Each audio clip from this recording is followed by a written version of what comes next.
அனைவருக்கும் வணக்கம். குரு பெயர்ச்சி பலன்கள் 2026. இந்த வருடத்துல ஜூன் மாதம் 1ஆம் தேதி குரு பகவான் பெயர்ச்சியாக இருக்காரு. இந்த குரு பெயர்ச்சி ரொம்ப விசேஷமா பார்க்கப்படுது. ஒரே இயற்கை சுபகிரகம். இவர் 12 வருடம் கழித்து இப்போ கடகத்துல உச்ச நிலையை அடைய போறாரு. ரொம்ப விசேஷமான அமைப்பு. இந்த குரு பெயர்ச்சி ஏன் அதிக விசேஷம் அப்படின்னா, குரு பகவான் கடகராசியில முழு பலத்தோட சஞ்சாரம் செய்வார். அதாவது உச்ச பலம் அப்படின்னு சொல்லக்கூடிய முழு பலத்தோட இந்த வருடம் கடகத்துல சஞ்சாரம் செய்து நமக்கு சுப பலன்களை அதிகமா தரப்போறாரு. இது நம்மளோட நட்சத்திரத்துக்கு எந்த மாதிரியான சிறப்பு பலன்களை தரப்போகுது அப்படிங்கறத இப்ப நம்ம டீடெயிலா கிளியரா பார்க்கலாம். மேலும் வீடியோவை ஸ்டார்ட் பண்றதுக்கு முன்னாடி நீங்க நம்ம சேனலை சப்ஸ்கிரைப் பண்ணாம இருக்கீங்கன்னா மறக்காம சப்ஸ்கிரைப் பண்ணிக்கோங்க. அப்படியே பக்கத்துல இருக்க பெல் சிம்பலை கிளிக் பண்ணி நோட்டிபிகேஷன் ஆன் பண்ணி வச்சுக்கோங்க. அப்பதான் நாங்க பதிவிடக்கூடிய பதிவுகள் அனைத்தும் உங்களுக்கு உடனுக்குடனே நோட்டிபிகேஷனாக கிடைக்கும்.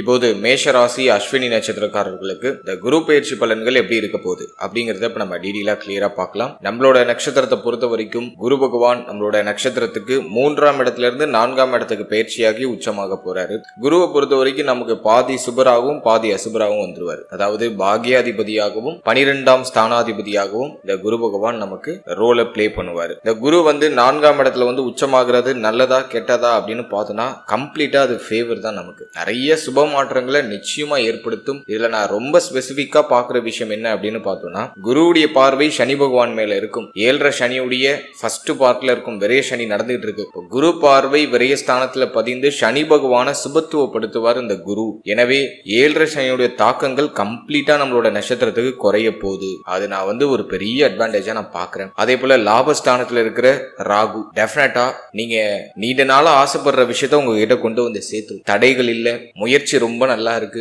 எடுக்கிற முடிவுகள் முயற்சிகள் அற்புதமான வெற்றியை கொடுக்குது. நினைக்கிறத நினைச்ச மாதிரி செயல்படுத்த முடியுது. லாபம் அதிகரிக்குது. உங்களுடைய நீண்ட நாள் ஆசைகள்லாம் நிறைவேற ஆரம்பிக்குது. தடைப்பட்ட விஷயங்கள் மீண்டும் ரீஸ்டார்ட் ஆக ஆரம்பிக்குது. புதிய வாய்ப்புகள் நிறைய கிடைக்குது. இப்படி நிறைய அட்டகாசமான நற்பலன்களை இந்த குரு பயிற்சியில நீங்க எதிர்பார்க்கலாம். நான் அதை டீப் அண்ட் கிளியரா செக்மெண்ட் வைஸா டாபிக் வைஸா உங்களுக்கு எக்ஸ்பிளைன் பண்றேன். கண்டிப்பா வீடியோ கொஞ்சம் லென்த்தா தான் இருக்கும். நான் A to Z எல்லாத்தையும் கவர் பண்ணிருக்கேன். இந்த முழு பதிவையும் பார்க்க டைம் இல்லாதவங்க டிஸ்கிரிப்ஷன்ல டைம் லைன் கொடுத்துருக்கேன். டாபிக் வைஸா பிரிச்சு உங்களுக்கு டைம் லைன் கொடுத்துருக்கேன். ஸோ முழு பதிவையும் பார்க்க முடியல அப்படின்னா உங்களுக்கு ஸ்பெசிஃபிக்கா எந்த டாபிக்கை பார்க்கணுமோ அதை மட்டும் நீங்க டச் பண்ணி பார்த்துக்கலாம். இப்போ இந்த குரு பயிற்சி பலன்களை செக்மெண்ட் வைஸா நம்ம டீப் அண்ட் கிளியரா பார்க்கலாம்.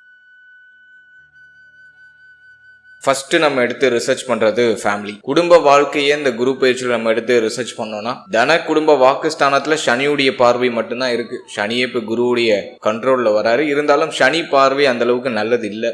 சனி பார்க்க அந்த இடம் சர்வநாசம் அப்படின்னு சொல்லுவாங்க. எனவே தன குடும்ப வாக்குஸ்தானத்தை சனி பகவான் பாக்குறது கொஞ்சம் குற்றம் தான். அந்த குரு பயிற்சியில கொஞ்சம் டஃபா பாக்குறது ஃபேமிலி சிச்சுவேஷன், ஃபேமிலி லைஃப் மட்டும்தான். குடும்பத்துல கொஞ்சம் ஏற்றத்தாழ்வுகள்லாம் இருக்கும். ஃபேமிலியில கொஞ்சம் பிரஷர் அதிகமா இருக்கும். குடும்பத்துல தேவைகள் அதிகமா இருக்கும். குடும்ப உறுப்பினர்கள்லாம் உங்களுடைய பேச்சை சற்று கேட்க மாட்டாங்க. ஆளாளுக்கு ஒண்ணு செய்வாங்க. ஒருத்தவங்க கையை பிடிச்சி இழுப்பாங்க, ஒருத்தவங்க காலை பிடிச்சி இழுப்பாங்க, ஒருத்தவங்க தலையை பிடிச்சி இழுப்பாங்க, ஒருத்தவங்க ஒரு விதமா செயல்படுவாங்க. அது உங்களுக்கு ஒரு மாதிரி கொஞ்சம் தலைவலியா இருக்கும். அது ஒரே ஒரு விஷயம் நான் சின்ன மைனஸா பாக்குறேன். எனவே ஃபேமிலியில கொஞ்சம் சகிப்புத்தன்மை, அனுசரித்து செல்லக்கூடிய அந்த ஒரு மனப்பான்மை அதை கொஞ்சம் அதிகமா வளர்த்துக்கிறது ரொம்ப நல்லது. மேலும் இந்த நேரத்துல உங்களுடைய பேச்சுல ரொம்ப நிதானமா இருக்கணும். வார்த்தைகள்ல ரொம்ப கவனமா இருக்கணும். ஏதாச்சும் வாயை கொடுத்து மாட்டிக்கிறதுக்கெல்லாம் வாய்ப்பு அதிகமா இருக்கு. எனவே உங்களுடைய வார்த்தைகள்ல ரொம்ப கவனம் தேவை. பேசக்கூடாத பேசுறதுக்கெல்லாம் வாய்ப்பு இருக்கு. குறிப்பா ஃபேமிலி மெம்பர்ஸ் கூட பேசும்போது ரொம்ப கவனமா இருக்கணும். யாருக்கும் இந்த நேரத்துல எந்த விதத்திலையும் வாக்கு கொடுக்காதீங்க. நான் இதை செஞ்சு தரேன், இதை உங்களுக்கு நான் பண்ணி தரேன், உங்களுக்கு பணம் தரேன் அப்படின்னு சொல்லிட்டு எந்த விதத்திலையும் யாருக்கும் வாக்கு கொடுக்காதீங்க. நம்பிக்கைகள் கொடுக்காதீங்க. உங்களால முடிஞ்சா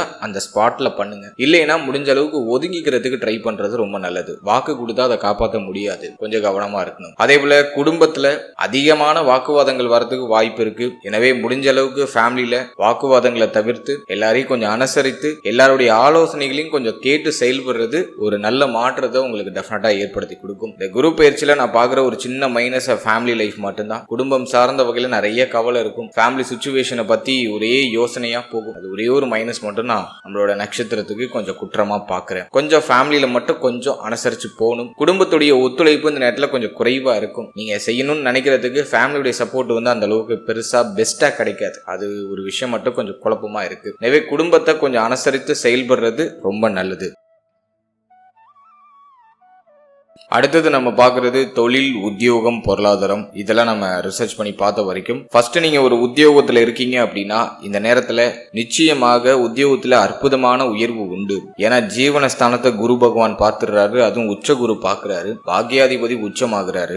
ஆகவே இது ரொம்ப ரொம்ப சாதகமான காலகட்டம் உங்களோட உத்தியோகத்துக்கு. உத்தியோகத்துல சம்பள உயர்வு, பதவி உயர்வு, பதவி மாற்றம் ஏதாச்சும் நீங்க எதிர்பார்த்து காத்துக்கிட்டு இருக்கீங்க அப்படின்னா அது உறுதியாக ஜூன் மாதத்துக்கு பிறகு கிடைச்சிடும். நிறைய பேர் ப்ரமோஷன் ஆவாங்க. பார்த்துட்டு இருக்க வேலையில இருந்து கொஞ்சம் ஹையர் போஸ்டிங்க்கு மாற்றம் அடைவாங்க. நீண்ட நாளா போராடிட்டு இருக்க ஒரு வேலை இப்ப உங்களுக்கு கிடைச்சிடும். இப்ப நீங்க ஒரு வேலை பார்த்துட்டு இருக்கீங்க, அதுல ஒரு திருப்தி இல்ல, அந்த வேலையை நான் மாற்றம் செய்யலாமா, தாராளமா பண்ணலாம். நேரம் ரொம்ப நல்லா இருக்கு. நிறைய பேருக்கு உத்தியோகத்துல இடமாற்றம் நிகழும், உத்தியோகம் சார்ந்த வகையில உயர்வு உண்டு. ரொம்ப நாளா நீங்க எதிர்பார்த்து காத்துக்கிட்டு இருந்த அந்த பதவி உங்களுக்கு கிடைச்சிடும். உங்களுடைய பொறுப்புகள் அதிகரிக்கும், உங்களுடைய வருமானம் உயரும். எனவே உத்தியோகம் சார்ந்த வகையில எந்த குறையுமே இல்ல. வேலை பார்த்துற இடத்துல இருந்த அந்த பிரஷரான அமைப்புலாம் குறையும். பணிபுரியக்கூடிய இடத்துல இருந்த சண்டை, சச்சரவுகள், வாக்குவாதங்கள், குழப்பங்கள் எல்லாம் சரியாகுது. எல்லாமே உங்களுக்கு சாதகமா மாறுது. எனவே உத்தியோகம் சார்ந்த வகையில அற்புதமான உயர்வு உண்டு. ரொம்ப நாளா வேலை இல்லாம, ஒரு வேலை வாய்ப்பு இல்லாம நான் வெயிட் பண்ணிட்டு இருக்கேன் வேலை வாய்ப்புக்கு அப்படின்னாக்கா இப்போ முயற்சி பண்ணீங்கன்னா நல்ல வேலை கிடைச்சிடும். உங்களுடைய மனதை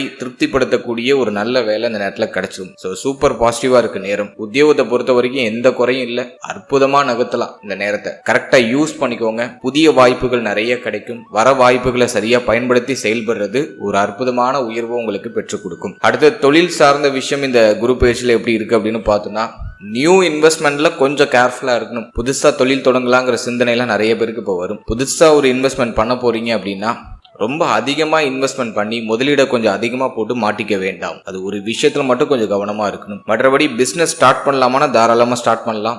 லோ லெவல்ல இன்வெஸ்ட் பண்ணி உங்களோட உழைப்பை நீங்க அதிகமா கொடுக்கறதுக்கு தயாராகணும். நீ என்ன தொழில் செய்தாலுமே அந்த ஸ்பாட்ல நீங்க இருக்கணும். ஆள் போட்டு நான் ஒரு தொழில் தொடங்கலான் இருக்கேன், நான் வேலைக்கு போலான் இருக்கேன், ஒரு ஆள் போட்டு ஒரு தொழில் தொடங்கலான், அதெல்லாம் பண்ணவே கூடாது. ஸ்பாட்ல நீங்க இருக்கணும், நீங்க இறங்கி வேலை பார்க்கணும். அப்படி பண்ணா அந்த தொழில் நிச்சயமாக வெற்றி அடைய ஆரம்பிக்கும். எனவே தொழில் தொடங்க நேரம் நல்லா இருக்கு. பெரிய முதலீடு பண்றதுக்கு தான் நேரம் சரியில்லை. பெருசா முதலீடு பண்ண போறீங்கன்னா உங்க ஜனனகால ஜாதகத்தை ஒரு வாட்டி செக் பண்ணிக்கோங்க.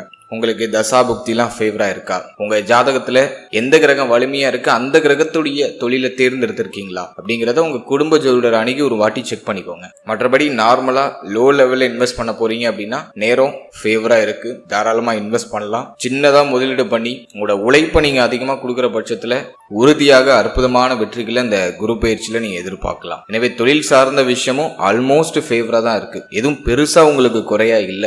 ஹை லெவல் இன்வெஸ்ட்மெண்ட்டுக்கு மட்டும் நான் கொஞ்சம் வார்னிங் கொடுக்குறேன். லோ லெவல்ல இன்வெஸ்ட் பண்ணி உங்க தொழிலை ஸ்டார்ட் பண்ணலாம். உங்க உழைப்பு அதிகமா கொடுங்க, உறுதியான வெற்றி நிச்சயமாக உண்டு. கடந்த காலகட்டங்கள்ல ஏதாச்சும் தொழில் தொடங்கி அது நஷ்டத்துல போயிட்டு இருக்குன்னா இப்ப லாபத்தை நோக்கி பயணிக்க ஆரம்பிக்கும். கடந்த காலகட்டங்கள்ல இருந்த தொழில் ரீதியா இருந்த சிரம அமைப்புகள்லாம் இப்போ ஒதுக்கி இருக்காது. ஜூன் மாதத்துக்கு பிறகு தொழில நல்ல வளர்ச்சி, நல்ல மாற்றம். ஒரு சிலருக்கு தொழில இடமாற்றம் நிகழும். இப்போ நீங்க ஆல்ரெடி பண்ணிட்டு இருக்க இடத்திலேயே அந்த தொழிலை செய்ய முடியாது. ஒரு இடமாற்றத்திற்கு பிறகு தொழில அற்புதமான மாற்றமும் வளர்ச்சியும் நிச்சயமாக நிகழ ஆரம்பிக்கும். தொழில இடமாற்றம் பண்ணலான்னு ஐடியா பண்றேன், அது சாதகமான எனக்கு அமையுமா அப்படின்னு பார்த்தோன்னா தாராளமா செய்யலாம். ரொம்ப சாதகமா அமையும் உங்களுக்கு. ஒரு இடமாற்றத்திற்கு பிறகு உறுதியா தொழில் ரீதியா அற்புதமான வளர்ச்சிகள் உண்டு. எனவே தொழில், உத்தியோகம் இந்த நேரத்துல உங்களுக்கு நான் ரொம்ப ஃபேவரா தான் பாக்குறேன். இதுவும் பெரிய அளவுல குழப்பமாவோ குற்றமாவோ இல்லை. அடுத்தது பொருளாதாரம் இந்த குரு பயிற்சியில எப்படி இருக்க போகுது அப்படின்னு நம்ம பார்த்தோம்னா, பொருளாதாரத்தை பொறுத்த வரைக்கும் இந்த நேரம் ரொம்ப ரொம்ப சாதகமா இருக்கு. 12ஆம் இடத்துல சனி பகவான் இருந்தாலும் குரு பார்வையில் அந்த சனி வந்துடுறாரு. லாபஸ்தானத்துல இருக்கிற ராகு அதுவும் ரொம்ப அட்டகாசமா இருக்கு. எனவே இந்த நேரத்தை பொறுத்த வரைக்கும் பணம் சம்பாதிக்கிறதுக்கு ரொம்ப சாதகமா இருக்கு. உங்களுடைய பொருளாதாரம் உயர ஆரம்பிக்கும். உங்களுடைய பொருளாதாரத்துல இருந்த தடை, தாமதம், பிரச்சனைகள், குழப்பங்கள் எல்லாம் சரியாகுது. தொடர்ச்சியான வருமானம் கிடைக்கும். உங்களுடைய ஆசைகள், எண்ணங்கள் இது எல்லாத்தையும் அற்புதமா பூர்த்தி செய்யறது தேவையான வருமானம் உங்களுக்கு கிடைச்சிடும். பொருளாதார ரீதியா அற்புதமான அபிவிருத்தி நிறைந்த ஒரு காலகட்டம் அப்படின்னு தான் நான் சொல்லுவேன். அதே போல தேவையில்லாத தண்ட விரைய செலவுகள்லாம் குறையும். மருத்துவ செலவுகள்லாம் இருந்துச்சுன்னா அதெல்லாம் குறைய ஆரம்பிக்கும். தண்ட விரைய செலவுகள்லாம் கம்ப்ளீட்டா குறையும். இப்போ நீங்க செய்யற செலவு அர்த்தமுள்ள சுபவிரய செலவுகளா இருக்கும். மகிழ்ச்சி செலவுகள் நிறைய செய்வீங்க. குடும்பத்துல சுப மாற்றங்கள், சுபவிரய செலவுகள்லாம் உறுதியா இருக்கும். வீடு, வண்டி, வாகனம் இது சார்ந்த வகையில சுபவிரய செலவு அதிகமா இருக்கும். நிறைய பேர் வீடு கட்டி கிரகப்பிரவேசம் பண்ணுவாங்க. வீடு கட்ட ஸ்டார்ட் ஸ்டார்ட் பண்ணுவாங்க. புதுசா கட்டின வீட்டை வாங்குவாங்க. நிலபுலங்கள் அசையும் அசையா சொத்துக்கள் வாங்கக்கூடிய யோகம் இந்த காலகட்டங்கள்ல அற்புதமா இருக்கு. எனவே பொருளாதார ரீதியாக அற்புதமான மேன்மையை இந்த குரு பயிற்சி உங்களுக்கு கண்டிப்பா வாரி வழங்கும். நிறைய பேருக்கு புதுசா வண்டி வாகனம் இது வாங்கக்கூடிய யோகங்கள்லாம் உண்டு. எனவே நிலபுலங்கள், வண்டி, வாகனம், அசையும் அசையா சொத்துக்கள் இதெல்லாம் அற்புதமா வாங்கலாம். இதுக்கெல்லாம் நேரம் ரொம்ப சாதகமா இருக்கு. தாராளமா உங்களுடைய முயற்சிகளை செய்யலாம். ஒரு சாதகமான வெற்றி உங்களுக்கு நிச்சயமாக உண்டு. எனவே பொருளாதார மேன்மை நிறைந்த ஒரு காலகட்டமா இந்த குரு பயிற்சி காலகட்டத்தை பார்க்கிறேன். ஜூன் 1ஆம் தேதிக்கு பிறகு படிப்படியாக லாபங்களும் படிப்படியாக பொருளாதார முன்னேற்றமும் உங்களுக்கு தென்பட ஆரம்பிக்கும். அடுத்தது காதல் வாழ்க்கை, திருமண முயற்சி, திருமண வாழ்க்கை இதெல்லாம் நம்ம ரிசர்ச் பண்ணி பார்த்த வரைக்கும் ஃபர்ஸ்ட் காதல் வாழ்க்கையை நம்ம எடுத்து பார்த்தோம்னாக்கா 5ஆம் இடத்துல இருக்கிற கேது மாறி குழப்பமா எடுத்துட்டு போகுது. காதல் உறவு திருமண உறவா கன்வெர்ட் ஆகுமா ஆகாதா, காதல் வாழ்க்கை நமக்கு சாதகமா இருக்குமா இருக்காதா அப்படிங்கிற மாதிரி ஒரு குழப்பமா போயிட்டு இருக்கு. நிறைய செல்ஃப் டவுட் இருக்கு. இந்த நேரத்தை பொறுத்த வரைக்கும் காதல் வாழ்க்கை சார்ந்த விஷயங்கள்ல கொஞ்சம் விழிப்புணர்வோட தான் இருக்கணும். காதல் உறவு பெருசா மன மகிழ்ச்சியை கொடுக்காது, ஒரு இனிமையை கொடுக்காது. ஒரு மாதிரி மன உளைச்சலையும் மன வருத்தத்தையும் மாத்தி மாத்தி உங்களுக்கு கொடுக்கும். ஒரு அழுத்தமான ஒரு மனநிலையை டெஃபினட்டா காதல் உறவு கொடுக்கும். எனவே இந்த நேரத்துல காதல் வாழ்க்கை சார்ந்த விஷயத்துல எல்லாம் ரொம்ப கவனமா இருக்கணும். அவசர முடிவு, அவசர மாற்றங்கள் இந்த நேரத்துல எடுக்கக்கூடாது. இந்த நேரத்துல காதல் உறவுக்கு ஃபேமிலில இருந்து கொஞ்சம் எதிர்ப்புகள்லாம் வரும். இந்த நேரத்தை பொறுத்த வரைக்கும் கொஞ்சம் பொறுமை, நிதானத்தை கடைபிடிக்கிறது ரொம்ப நல்லது. காதல் சார்ந்த விஷயங்கள்ல கவனமா இருக்கிறது ரொம்ப சிறப்பு.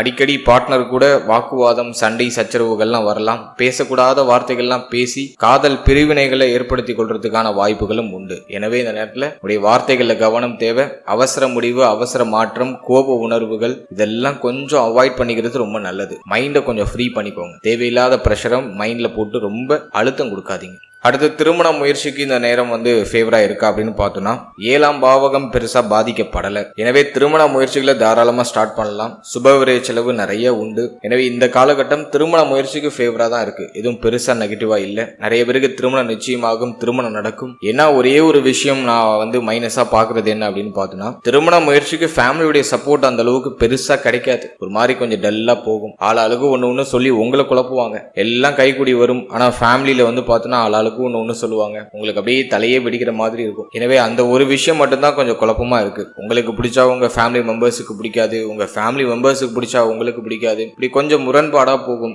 அந்த ஒரு சின்ன விஷயத்தை மட்டும் நீங்க சரி பண்ணிட்டீங்கன்னா போதும். மற்றபடி திருமண முயற்சிகளை செய்யறதுக்கு சாதகமா தான் இருக்கு. எதுவும் பெருசா தடையாலாம் தெரியல. அடுத்தது திருமண வாழ்க்கையை நம்ம ரிசர்ச் பண்ணி பார்த்த வரைக்கும் 7ஆம் பாவகம் பெருசா பாதிக்கப்படலை. எனவே மன வாழ்க்கையும் ஆல்மோஸ்ட் உங்களுக்கு ஃபேவரா தான் இருக்கு. திருமண வாழ்க்கையில மகிழ்ச்சி, ஆனந்தம், திருப்தி இதெல்லாம் அற்புதமா உண்டு. எதுவும் பெருசா குற்றமாலாம் இல்ல. ஒரு சிலருக்கு பார்த்தோன்னா வாழ்க்கை துணையை விட்டு பிரிந்து வெளியூர், வெளிநாடு, வெளிமாநிலம் செல்லக்கூடிய ஒரு அமைப்பு உருவாகும். அது ஒரே ஒரு விஷயம் மட்டும் கொஞ்சம் மைனஸா இருக்கு. அதை யூஸ் பண்ணிக்கலாம்னா தாராளமா யூஸ் பண்ணிக்கலாம். எதுவும் பெருசா குற்றம்லாம் இல்ல. கொஞ்சம் பிரிவினைகளை கொடுக்கும். கொஞ்சம் ரெண்டு பேரையும் பிரிச்சு வெளியூர், வெளிநாடு, வெளிமாநிலம் சொல்லிட்டு உங்களை ஒரு திசையிலையும் உங்க பார்ட்னரை ஒரு திசையிலையும் வைக்கும். அந்த ஒரே விஷயம் மட்டும்தான். வேற எதுவும் பெருசாலாம் குழப்பமாலாம் இல்ல. மேலும் வாழ்க்கையினுடைய தேக ஆரோக்கியம், மன ஆரோக்கியத்துல இருந்த பிரச்சனைகள், குழப்பங்கள் எல்லாமே சரியாகும். சோ உங்களுக்கு உங்க வாழ்க்கை துணையாலேயோ அல்லது உங்களுடைய வாழ்க்கை துணைக்கு உங்களாலேயோ ஏற்பட்ட அந்த மன அழுத்தங்கள் எல்லாமே குறைய ஆரம்பிக்கும். எனவே இந்த நேரம் மன வாழ்க்கைக்கு ரொம்ப சாதகமா தான் இருக்கு. எதுவும் பெருசா குற்றமாகவோ குறையாகவோ இல்ல. மன வாழ்க்கை உங்களுக்கு சாதகமா தான் இருக்கு. வாழ்க்கை துணையுடைய சப்போர்ட் உங்களுக்கு கிடைக்கும். வாழ்க்கை துணை சார்ந்த விஷயங்கள் இருந்த அதிகப்படியான மன அழுத்தங்கள் எல்லாமே குறைய ஆரம்பிக்கும். எனவே திருமண முயற்சி, திருமண வாழ்க்கையெல்லாம் உங்களுக்கு ஆல்மோஸ்ட் ஃபேவரா தான் இருக்கு. காதல் உறவு சார்ந்த விஷயத்துல மட்டும் சற்று கவனம் எடுத்துக்கிறது ரொம்ப நல்லது. அடுத்தது குழந்தை பாகியம், பிள்ளைகள் சார்ந்த விஷயம் இதெல்லாம் நம்ம ரிசர்ச் பண்ணி பார்த்த வரைக்கும் குழந்தை பாகியத்தை பொறுத்த வரைக்கும் 5ஆம் இடத்துல இருக்கிற கேது ஒரு மாதிரி புத்திர பாகியத்துல கொஞ்சம் தாமத அமைப்புகளை கொடுக்கும். கொஞ்சம் தடை தாமதங்களை கொடுக்கும். இருப்பினும் இந்த நேரம் உங்களுக்கு கொஞ்சம் சாதகமா தான் இருக்கு. காரணம் என்னன்னா புத்திர காரகனாகிய குரு உச்சமாயிடுறாரு. எனவே புத்திர பாகியத்துக்கு முயற்சி செஞ்சா இப்போ சுப செய்தி உறுதியா உண்டு. நிறைய பேருக்கு குழந்தை பிறத்தல் காரணமா குடும்பத்துல மகிழ்ச்சி இருக்கும், சுபவிரய செலவு இருக்கும். மேலும் குழந்தை பாகியம் இல்லாதவங்களுக்கு ரொம்ப நாளா தடைப்பட்டு போனவங்களுக்கு இப்ப சுப செய்தி கிடைச்சிடும். முயற்சி செய்யலாம். புத்திரகாரகன் குரு உச்சமாகிறாரு. எனவே இப்போ ட்ரை பண்ணீங்கன்னா கொஞ்சம் மருத்துவ செலவுகளுக்கு பிறகு மருத்துவருடைய ஆலோசனைப்படி நீங்க செயல்படும் பொழுது நிச்சயமாக சுப செய்தி உங்களுக்கு கிடைச்சிடும். எனவே புத்திர பாகியத்துல ஒரு சில தடை தாமதங்களுக்கு பிறகு சுப செய்திகளை நீங்க நிச்சயமா அந்த நேரத்தில் எதிர்பார்க்கலாம். அடுத்தது நம்ம பார்க்கறது பிள்ளைகள் சார்ந்த விஷயம். இப்போ நம்மளுடைய நட்சத்திரக்காரர்களுக்கு பிள்ளைகளுடைய எதிர்காலம் பற்றிய கவலை நிறைய வந்துடும். பிள்ளைகள் பற்றிய சிந்தனை, பிள்ளைகளுடைய எதிர்காலம் பற்றிய சிந்தனை, மேலும் மேலும் பிள்ளைகளோடு அந்த உறவு நிலையில் கொஞ்சம் ஏற்றத்தாழ்வுகள்லாம் இருக்கும். ஒரு சிலர் பிள்ளைகளை பிரிந்து வெளியூர் வெளிநாடு வெளிமாநிலம் செல்லக்கூடிய அமைப்புகள்லாம் உருவாகும். ஏதோ ஒரு விதத்துல பிள்ளைகள் சார்ந்த விஷயங்கள்ல கொஞ்சம் வருத்தம், கொஞ்சம் கவலை, குழப்பம் இதெல்லாம் அப்படியே மேலோட்டமா எட்டி பார்க்கும். இந்த குரு பயிற்சியை பொறுத்த வரைக்கும் பிள்ளைகளுக்கு நிறைய சுபவிரை செலவு இருக்கும். ரொம்ப நாளா பிள்ளைகளுக்கு ஒரு திருமண விசேஷம் அல்லது அவர்களுடைய வயதுக்கு தகுந்தாற் போல ஏதாச்சும் சுப விசேஷங்கள் பண்ணணும்னு ஆசைப்படுறீங்கன்னா இப்ப தாராளமா அதை செயல்படுத்தலாம். ரொம்ப நாளா தடைபட்டு போன அந்த சுப காரியங்கள் சுப விசேஷங்கள் எல்லாமே இந்த குரு பயிற்சிக்கு பிறகு உங்களுடைய பிள்ளைகளுக்கு நடக்க ஆரம்பிக்கும். ஸோ அதை நான் உங்களுக்கு ஃபேவரா பார்க்குறேன். இருப்பினும் இந்த நேரத்தில் பிள்ளைகளுடைய தேக ஆரோக்கியம், மன ஆரோக்கியம், பிள்ளைகளுடைய உறவு நிலை இதுல எல்லாம் ரொம்ப கவனமா இருக்கணும். பிள்ளைகளோட அடிக்கடி கருத்து போராட்டம் வர்றதுக்கு வாய்ப்பு இருக்கு. இந்த நேரத்தில் பிள்ளைகளை விட்டு பிரிந்து வெளியூர் வெளிநாடு வெளி மாநிலம் அல்லது பிள்ளைகளுடைய கல்வி நிமித்தமா அவங்க ஏதாச்சும் வெளியூர் வெளிநாடு வெளி மாநிலம் இப்படி போறதுக்கு வாய்ப்பு இருந்தா அதை யூஸ் பண்ணிக்கிறது ரொம்ப நல்லது. இப்ப பசங்க கூடவே நீங்க இருக்கீங்க அப்படின்னா பிள்ளைகளால கொஞ்சம் மன அழுத்தம் மன வருத்தங்கள்லாம் கொஞ்சம் அதிகமாகிறதுக்கு வாய்ப்பு இருக்கு. இந்த நேரத்தை பொறுத்த வரைக்கும் கொஞ்சம் பராமரிப்பு தேவை, கவனம் தேவை, சகிப்புத்தன்மை தேவை. இப்போ பிள்ளைகள் உங்க கூடவே இருக்காங்கனாக்கா வாக்குவாதத்தை அவாய்ட் பண்ணிட்டு கொஞ்சம் அவர்களோடு அனுசரித்து போறது ரொம்ப நல்லது. ஸோ இந்த குரு பயிற்சியை பொறுத்த வரைக்கும் நிறைய விரைய செலவு இருக்கு பிள்ளைகளால. ஆனா அது சுப விரைய செலவா இருக்கும். பிள்ளைகளுக்கு நீண்ட நாளா நீங்க செய்யணும்னு ஆசைப்பட்ட சுப விஷயங்கள்லாம் இப்ப தடை இல்லாம நடக்கும். ஸோ அது நான் உங்களுக்கு ஒரு ஃபேவரா பாக்குறேன். இருப்பினும் இந்த நேரத்துல பிள்ளைகளுடைய தேக ஆரோக்கியம் மன ஆரோக்கியத்துல கொஞ்சம் கவனம் எடுத்துக்கணும். உங்களுடைய வார்த்தைகள்ல ஒரு நிதானத்தை கடைபிடிக்கிறது ரொம்ப நல்லது. அடுத்தது நம்ம பார்க்கறது ஸ்டூடெண்ட்ஸ், மாணவ மாணவிகளுக்கு இந்த குரு பயிற்சி எப்படி இருக்கு அப்படின்னு நம்ம பார்த்தோம்னா, குரு 4ஆம் இடத்துல தான் உச்சமாகிறாரு. பாகியாதிபதி உங்களுக்கு 4ஆம் இடத்துல உச்சமாகிறது ஒரு வகையில நல்லது. எனவே கல்வி சார்ந்த விஷயங்கள் இருந்த குழப்பம் குளறுபடி எல்லாமே சரியாயிடும். ஜூன் மாதத்துக்கு பிறகு கல்வியில முன்னேற்றம் உண்டு. மேலும் கல்வி சார்ந்த விஷயங்கள் இருந்த குழப்ப மனநிலைகள்லாம் விலக ஆரம்பிக்கும். நிறைய ஸ்டூடெண்ட்ஸ் பார்த்தோம்னா இப்போ கல்வி நிமித்தமா வெளியூர் வெளிநாடு வெளி மாநிலம் சொல்லிட்டு வெளியிடங்களை நோக்கி பயணிப்பாங்க. இப்ப ஃபேமிலி கூட இருக்க முடியாது. வெளியில உங்களை இடமாற்றம் செய்ய வைக்கும். வெளில போய் எக்ஸ்ப்ளோர் பண்ணுவீங்க. வெளிநாடு போய் படிக்கணும்னு ஆசைப்பட்ட மாணவ மாணவிகளுக்கு அந்த வாய்ப்புகள் அற்புதமா கிடைச்சிடும். அதை நான் உங்களுக்கு இந்த நேரத்துல ஒரு சூப்பர் பாசிட்டிவா பாக்குறேன். ஏன்னா 8-12 சுபத்துவம் ஆகுது. 8ஆம் இடத்தையும் 12ஆம் இடத்தையும் குரு பகவான் பாத்துறாரு. எனவே வெளிநாடு அற்புதமா வரும். வெளிநாடு வெளி மாநிலம் வெளியூர் போய் படிக்கணும்னு ஆசைப்படுறீங்கன்னா தாராளமா அந்த முயற்சியை செய்யலாம். அதுல அற்புதமான வெற்றிகள் உண்டு. அதே போல ரொம்ப நாளா வெளியூர் வெளிநாடு வெளி மாநிலத்துல படிச்சுட்டு இருக்க மாணவ மாணவிகள் இப்போ ஃபேமிலியோட கன்ஜெக்ஷன் ஆவாங்க. அதாவது வெளியில இருக்கிறவங்க இப்ப சொந்த ஊரு சொந்த மாநிலம் சொந்த நாட்டுக்கு வருவாங்க. அதே போல இங்க இருக்கிறவங்க வெளியூர் வெளிநாடு வெளி மாநிலம் சொல்லிட்டு வெளியிடங்களுக்கு பயிற்சி ஆவாங்க. இடமாற்றம் உறுதியாக உண்டு, அதுல மாற்றுக்கிறதே கிடையாது. எனவே ஸ்டூடெண்ட்ஸுக்கு இந்த நேரம் நான் சாதகமா தான் பாக்குறேன். புதிய அனுபவங்கள் புதுசா நிறைய விஷயங்களை கத்துக்கிறதுக்கான வாய்ப்புகள் எல்லாம் அற்புதமா கிடைக்குது. 7.5 சனி நடக்குதெல்லாம் கவலைப்படலாம் வேண்டாம். நிறைய புது அனுபவங்கள்லாம் அற்புதமா கிடைக்கும். எனவே ஒரு சில இடமாற்றத்திற்கு பிறகு அற்புதமான வளர்ச்சியும் அற்புதமான முன்னேற்றத்தையும் இந்த குரு பயிற்சி உங்களுக்கு பரிசாக கொடுக்கும். மேலும் கல்வி ரீதியா எந்த தொய்வு நிலையும் இல்ல, தடை அமைப்பும் இல்ல, வருத்த அமைப்பும் இல்ல. கல்வி ரீதியா அற்புதமான உயர்வும் பாராட்டுதலும் அங்கீகாரமும் உங்களுக்கு அற்புதமா கிடைக்குது. நீங்க போற எஃபோர்ட்டுக்கான அங்கீகாரம், நீங்க எடுக்கிற அந்த முயற்சிக்கான பாராட்டுதல் இதெல்லாம் அற்புதமா உங்களுக்கு கிடைச்சிடும். அதுல எந்த குறையும் இல்லை. எனவே ஸ்டூடெண்ட்ஸுக்கு இந்த நேரம் நான் ஃபேவரா தான் பாக்குறேன்.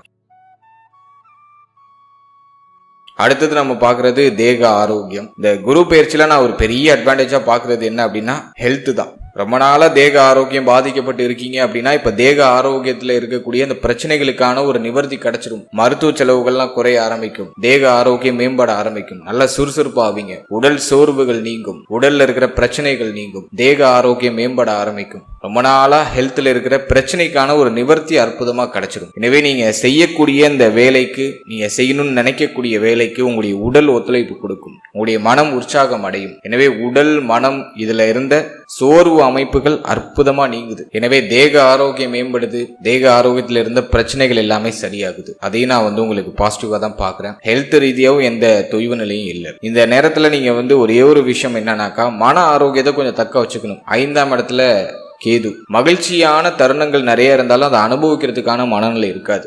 எதையாச்சும் யோசிச்சுட்டே உட்காந்துருப்போம். என்ஜாய் பண்றதுக்கு நிறைய வாய்ப்பு கிடைக்கும். ஆனா மைண்ட் ஃபியூச்சர் நோக்கி இருக்கும். அல்லது நடந்து முடிஞ்சதை பத்தி கவலைப்பட்டு இருப்போம். எனவே மனக்கவலைகள் சற்று அதிகமா இருக்கும். உங்க மைண்டை பிரசன்ட்ல வைங்க. ஃபியூச்சருக்கும் போக வேண்டாம், பாஸ்ட்டுக்கும் போக வேண்டாம். மைண்டை பிரசன்ட்ல வைங்க. அந்தந்த மூமெண்ட் அப்படியே என்ஜாய் பண்ணுங்க. தேவையில்லாம யோசிச்சு உங்களை நீங்களே வருத்தம் அடைய வச்சுக்காதீங்க. ஸோ மைண்டை கொஞ்சம் ஃபோக்கஸ்டா வச்சுக்கிறதுக்கு மெடிடேஷன் பண்ணுங்க. அது ஒரே ஒரு ரெமெடி தான். நல்ல தியான பயிற்சி, மூச்சு பயிற்சி பண்ணுங்க. தினமும் காலையில ஒரு 1/2 மணி நேரம் பிராணாயாமம், மூச்சு பயிற்சி பண்ணுங்க. அது நல்ல ரிலீஃப்மெண்ட்டை உங்க மைண்டுக்கு கொடுக்கும். எனவே மன ஆரோக்கியத்தை சற்று பராமரிக்கிறது இந்த காலகட்டத்தில் கொஞ்சம் அவசியமான ஒரு விஷயமா இருக்கு. நான் வீடியோட எண்ட்ல சில பரிகாரங்கள் சொல்றேன், அதையும் நீங்க கடைபிடிங்க. நிச்சயமா அந்த குரு பயிற்சியில நல்ல மேன்மை உங்களுக்கு கிடைக்கும். அடுத்து இந்த குரு பயிற்சியில வேற ஏதாச்சும் ஸ்பெசிபிக்கா சொல்ல வேண்டியது இருக்கா அப்படின்னு நம்ம பார்த்தோம்னா, குரு 4ஆம் இடத்துல உச்சமாகிறது அசையும் அசையா சொத்துக்களை கொண்டு வந்து சேர்க்கும். மேலும் தாயாருடைய தேக ஆரோக்கியத்தில் இருந்த பிரச்சனைகள் சரியாகும். தாயாருடைய ஒத்துழைப்பு உங்களுக்கு கிடைக்கும். தாய் சார்ந்த விஷயங்கள் இருந்த பிரச்சனைகள்லாம் நீங்கும். தாய் வழி சொத்துக்கள் கிடைக்கும். மேலும் இந்த நேரத்துல தாயாருக்கு ஒரு சில சுபவிரய செலவுகள் இருக்கும். ஆனால் அது சுபவிரய செலவுகளா இருக்கும். தாயாருக்கு நீங்க நீண்ட நாளா வாங்கி கொடுக்கணும்னு ஆசைப்பட்ட விஷயத்த இந்த நேரத்தில் வாங்கி கொடுப்பீங்க. ஸோ அதெல்லாம் நான் ஒரு பாசிட்டிவா பாக்குறேன். குருவுடைய பார்வை 8ஆம் இடத்துல. எனவே வெளியூர் வெளிநாடு முயற்சி செய்யக்கூடியவர்களுக்கு இந்த நேரத்தில் ஒரு பாசிட்டிவான ரிசல்ட் கிடைச்சிரும். வெளிநாடு போய் வேலை பார்க்கறவங்க, வெளிநாடு போய் படிக்கிறவங்களுக்குலாம் நல்ல வாய்ப்பு இந்த நேரத்தில் உண்டு. தாராளமா முயற்சி பண்ணலாம். அதே போல திடீர் அதிர்ஷ்டம், திடீர் வாய்ப்பு இந்த நேரத்தில் கிடைக்கும். எப்பயோ நீங்க கட்டி வச்ச பணம் இப்ப கிளைம் ஆகும். திடீர்னு ஒரு பல்கா ஒரு அமௌண்ட் கிடைக்கும். எல்ஐசி ஏதாச்சும் போட்டிருக்கீங்கன்னா ஒரு சிலருக்கு இந்த எல்ஐசி பணம்லாம் இப்ப கிளைம் ஆக ஆரம்பிக்கும். ஜூன் 1ஆம் தேதிக்கு பிறகு இந்த அற்புத மாற்றங்கள்லாம் நிகழும். எனவே திடீர் வாய்ப்பு, திடீர் அதிர்ஷ்டம் இதெல்லாம் அற்புதமா கிடைக்கும். தேக ஆரோக்கியம் மேம்படுது. கோர்ட்டு கேஸ், வம்பு வழக்குன்னு ஏதாச்சும் உங்களுக்கு பிரச்சனை போயிட்டு இருக்கு அப்படின்னாக்கா இப்ப அதுல உங்களுக்கு சாதகமான தீர்ப்பு கிடைக்கும். அதே போல குருவுடைய பார்வை ஜீவன ஸ்தானத்துல இருக்கு. நிறைய ஆலயங்களுக்கு போயிட்டு வரதுக்கான வாய்ப்பு கிடைக்கும். புதுசா கோவில் ஸ்தலங்களுக்கு எல்லாம் போயிட்டு வருவீங்க. சோ அதெல்லாம் நான் ஒரு ஃபேவரா பாக்குறேன். மேலும் இந்த நேரத்துல 12ஆம் இடத்துல குரு பார்வை. நிறைய பிரயாணங்கள் இருக்கும். இடமாற்றம் உறுதியா நிறைய பேருக்கு உண்டு. நிறைய பயணம் பண்ணுவீங்க. தொடர்ச்சியா இடமாற்றம் அடைஞ்சுக்கிட்டே இருப்பீங்க. மருத்துவ செலவுகள்லாம் குறையுது. சுபவிரய செலவுகள் அதிகரிக்குது. அயன சயன போஜனம், நல்ல சாப்பாடு, நல்ல தூக்கம், நிம்மதியான ஒரு மனநிலை, அதை இந்த குரு பயிற்சி உங்களுக்கு கொடுத்துரும். நல்ல தூக்கம் வரும், நல்லா சாப்பிட முடியும். கால் பகுதிகளில் ஏதாச்சும் வலிகள் பிரச்சனைகள் இருக்கு, அடிபட்டு இருக்கு அப்படின்னா அதெல்லாம் சரியாயிடும். ஆன்மீக யாத்திரை செய்யறதுக்கு இந்த நேரம் ரொம்ப சாதகமா இருக்கு. ஸோ இதெல்லாம் நான் ஸ்பெசிஃபிக்கா சொல்லணும்னு நினைச்ச ஒரு விஷயம். எனவே இந்த குரு பயிற்சியை பொறுத்த வரைக்கும் நம்மளோட நட்சத்திரத்துக்கு எதுவும் குறையாலாம் இல்லை. ஃபேமிலியில மட்டும் கொஞ்சம் கவனம் எடுத்துக்கணும். பிள்ளைகள், குழந்தை பாக்கியம் சார்ந்த விஷயங்கள கொஞ்சம் கவனம் எடுத்துக்கணும். மற்றபடி இந்த நேரம் மற்ற அனைத்து விஷயமும் உங்களுக்கு சாதகமாக தான் கொண்டு போகுது. எதுவும் குறையாலாம் தெரியல. அடுத்து இந்த குரு பயிற்சியை மேலும் செழுமைப்படுத்திக் கொள்றதுக்கு ஆன்மீக ரீதியா என்ன பரிகாரம் செய்யலாம், மேலும் பிராக்டிக்கலா வேற என்னென்ன பரிகாரங்கள் செய்யலாம் அப்படிங்கறத டீப் அண்ட் கிளியரா பார்க்கலாம். ஃபர்ஸ்ட் ஆன்மீக ரீதியா பார்க்கும்போது முதல்ல உங்களுடைய குலதெய்வத்தை வழிபடுறது முயற்சி பண்ணுங்க. பஞ்சம கேது குலதெய்வ வழிபாட்டை தடை பண்ணும். ஜூன் மாதத்துக்கு பிறகு ஒரு முறை குலதெய்வத்தை நேர்ல போய் வணங்கி முடிந்தா அபிஷேகம் பண்ணுங்க அல்லது அர்ச்சனை பண்ணுங்க. தீபம் ஏற்றி மனமுருகி அங்க வழிபட்டு உங்களுடைய பிரார்த்தனைகளை முன் வச்சு வர்றது ரொம்ப நல்லது. ஃபர்ஸ்ட் உங்க குலதெய்வத்தை வழிபடுங்க. அதற்கு அடுத்த ஜூன் மாதத்துக்கு பிறகு ஆலங்குடி குருஸ்தலம் போயிட்டு வாங்க. வியாழக்கிழமையில ஆலங்குடி குருஸ்தலம் போயிட்டு குரு பகவான தரிசனம் செஞ்சுட்டு வாங்க. அந்த கோவிலுக்குள்ள போயிட்டு ஒரு மணி நேரம் அங்க அமர்ந்து பிரார்த்தனை செய்யணும். கோவில்லாம் சுத்தி வலம் பண்ணிட்டு ஒரு மணி நேரம் அந்த கோவிலுக்குள்ளேயே அமர்ந்து பிரார்த்தனை செஞ்சுட்டு வாங்க. ஆலங்குடி குருஸ்தலம் ஜூன் மாதத்துக்கு பிறகு போயிட்டு வர்றது ரொம்ப நல்லது. நீங்க ரொம்ப லாங்ல இருக்கீங்க, ஆலங்குடி குருஸ்தலத்துக்கு போறதுக்கு முடியாது, குலதெய்வத்துக்கு போய் நேர்ல பாக்குறதுக்கு ஆப்ஷன் இல்லை அப்படின்னாக்கா உங்க வீட்டுக்கு பக்கத்துல இருக்கக்கூடிய சிவனாலயம் போயிடுங்க. ரொம்ப பழமையான சிவனாலயமா இருக்கிறது ரொம்ப விசேஷம். இந்த சிவனாலயம் போயிட்டு வியாழக்கிழமையில போய் அங்க தட்சிணாமூர்த்தி இருப்பாரு. அந்த தட்சிணாமூர்த்திய வியாழக்கிழமையில போய் மனமுருகி வழிபட்டு வர்றது ரொம்ப நல்லது. மேலும் அதே சிவனாலயத்துல நவகிரக வழிபாடு செய்யறது ரொம்ப நல்லது. இதை வியாழக்கிழமையில நீங்க தொடர்ச்சியா செய்யும் பொழுது உங்களுக்கு இருக்கிற தடை, தாமதம், பிரச்சனைகள், குழப்பங்கள், வருத்தங்கள் எல்லாம் அப்படியே படிப்படியா குறைய ஆரம்பிக்கும். ஸோ இதை நீங்க மெயினா பண்ணுங்க. அதே போல ஃபேமிலி ரீதியா ரொம்ப சிக்கலா இருக்கு, பிரச்சனையா இருக்கு, குடும்பத்துல கொஞ்சம் பாரம் அதிகமா இருக்கு, குழப்பங்கள், வாக்குவாதங்கள்லாம் அதிகமா இருக்கு அப்படின்னாக்கா சனிக்கிழமையில மௌன விரதம் இருக்கிறதுக்கு முயற்சி பண்ணுங்க. சனிக்கிழமை கம்ப்ளீட்டா அந்த டேல காலையில ஒரு 6 மணிக்கு ஸ்டார்ட் பண்ணி ஈவினிங் 6 மணி வரைக்கும் எதுவும் பேசக்கூடாது. மௌன விரதம் இருங்க. 6 மணிக்கு மேல விளக்கேற்றி உங்களுடைய பூஜா ரூம்ல இறைவனை பிரார்த்தனை செஞ்சுட்டு அதுக்கப்புறம் தான் பேச ஆரம்பிக்கணும். முடிஞ்சா அந்த டே ஃபுல்லாவுமே பேசாம இருக்கிறது ரொம்ப நல்லது. மௌன விரதம் சனிக்கிழமையில கடைபிடிக்கிறது ரொம்ப நல்லது. அதே போல சனிக்கிழமையில வீட்லயே நீங்க எல் தீபம் ஏற்றி வழிபடுறது ரொம்ப நல்லது. உங்களுடைய பூஜை ரூம்ல நல்லெண்ணெய் விட்டு விளக்கேற்றி உங்களுடைய பிரார்த்தனைகளை முன்வைக்கிறது ரொம்ப நல்லது. முடிந்தவர்கள் சனிக்கிழமையில உங்க வீட்டுக்கு பக்கத்துல இருக்கக்கூடிய பெருமாள் கோவிலுக்கோ ஆஞ்சநேயர் கோவிலுக்கோ போயிட்டு வாங்க. ஸோ அதுவும் உங்களுக்கு ஒரு நல்ல ரிலீஃப்மெண்ட்டை கொடுக்கும், மைண்டை கொஞ்சம் ரிலாக்ஸ் பண்ணும். ஸோ இதெல்லாம் பார்த்தோன்னா ஆன்மீக ரீதியாக இருக்கக்கூடிய ஒரு சிம்பிளான பரிகாரம். அடுத்து பிராக்டிக்கலா நம்ம என்னென்னலாம் பண்ணணும். ஆன்மீகம்ங்கிறது நம்பிக்கையை சார்ந்தது. அடுத்து நம்ம பிசிக்கலா நம்ம என்னென்னலாம் பண்ணலாம் அப்படின்னு பார்த்தோம்னா, துளசி செடி இல்லைன்னா வீட்டுல ஒரு துளசி செடி முதல்ல ஒன்று வாங்கி வைங்க. தினமும் காலையில பிரஷ்லாம் பண்ணிட்டு அந்த துளசி இலை வெறும் வாயிலேயே போட்டு மென்னலாம் ஒரு 5 இலை பறிச்சு நல்லா மென்று சாப்பிடுங்க. அப்படி இல்லைன்னா அதை தீர்த்த மாதிரி பண்ணி அந்த துளசி தீர்த்தத்தை நீங்களும் சாப்பிட்டு உங்க வீட்டில் இருக்கிறவங்களுக்கும் கொடுக்கலாம். துளசியில பார்த்தோன்னா நிறைய பெனிஃபிட்ஸ் இருக்கு. அதுல ரொம்ப முக்கியமானது உங்க மைண்டை ஷார்பன் பண்ணும். மைண்ட்ல இருக்கிற அந்த ஸ்ட்ரெஸ் எல்லாம் குறைக்கும். மைண்டை கொஞ்சம் புத்துணர்ச்சி ஆக்கும். மனக்குழப்பங்கள்லாம் விலகும். எனவே துளசி தீர்த்தம் அல்லது துளசி இலையை நல்லா வாயில போட்டு மென்னு சாப்பிட்றது ரொம்ப நல்லது. அடுத்தது தினமும் ஒரு 1/2 மணி நேரம் காலையில எழுந்ததும் தியான பயிற்சிகளை மேற்கொள்றதுக்கு முயற்சி பண்ணுங்க. நல்லா மெடிடேஷன் பண்ணணும். நல்லா மூச்சு பயிற்சி பிராணாயாமம்னு சொல்லுவாங்க. ஸோ அதை முறையான முறையில் நீங்கள் அதை ப்ராக்டிஸ் பண்ணுறது ரொம்ப நல்லது. அதற்கு அடுத்தபடியாக தினமும் ஒரு 10 நிமிஷம் நடைப்பயிற்சி பண்ணுங்க. முடிந்தவர்கள் உடற்பயிற்சி பண்ணலாம். எனவே உடலுக்கு ஒரு ஆக்ஷன் கொடுத்துக்கிட்டே இருக்கணும். நடைப்பயிற்சி, உடற்பயிற்சி, தியானம், மூச்சு பயிற்சி, ஸோ இதெல்லாம் நீங்கள் ப்ராப்பராக பண்ணும்போது உங்களுக்கு இன்னும் நிறைய எனர்ஜி கிடைக்கும். பாசிட்டிவ் மைண்ட் செட் கிடைக்கும். எல்லாத்தையும் பாசிட்டிவாக அப்ரோச் பண்ணுவீங்க. உங்களுடைய சிந்தனை, உங்களுடைய பார்வை எல்லாம் அற்புதமாக சேஞ்ச் ஆகும். ஸோ நான் உங்களுக்கு கொடுத்துருக்கிறது ரொம்ப சிம்பிளான பரிகாரம். இதை கரெக்டாக ஃபாலோ பண்ணீங்கனாலே இந்த குரு பயிற்சியில நீங்க எதிர்பார்க்கிறத தாண்டி அற்புதமான வளர்ச்சியும் முன்னேற்றத்தையும் உங்களால அடைய முடியும். வாழ்த்துக்கள்.